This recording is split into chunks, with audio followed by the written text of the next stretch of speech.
voting started officially at 8 o'clock local time, 8 a.m. local time. In much of the reports we've received across the country is that things are, normal, peaceful so far.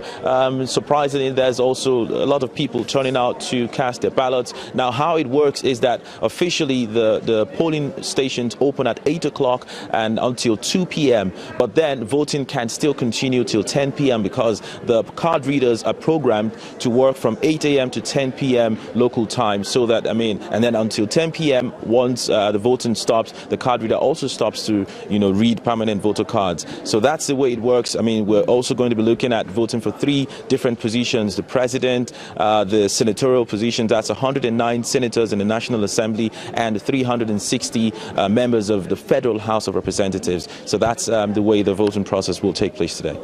What are the main issues that people are going to be focusing as they're going to cast their ballots?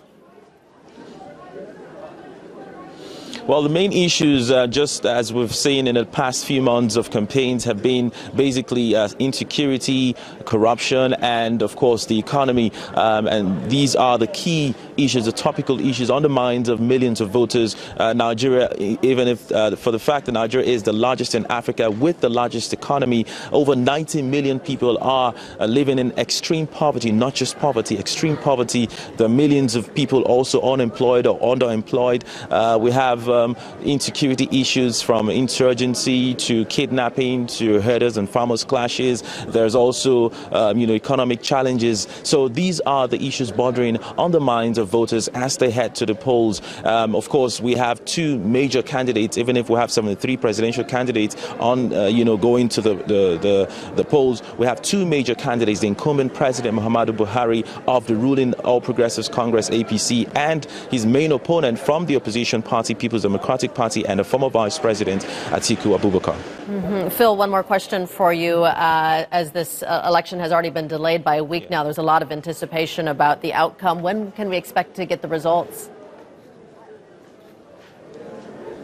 Well, as the process is, voting will take place in about 120 polling stations across the country, 120,000 polling stations, I beg your pardon, across the country. And after, voting closes at 2 p.m. or 10 p.m., which is the latest, we'll start seeing collation of results at those thousands of polling stations. And then the results will be taken to the 774 local government areas across the country. And then, of course, escalated again to the 36 states and capital of the Federation. Now, all of those results will be compiled at the federal capital, Abuja, at the International Conference Center. So all of these processes usually will take 1, 2, 3 days. It depends on how fast the process is. But we're going to be expecting official results towards Monday, Tuesday, most likely, from the Independent National Electoral Commission, INEC.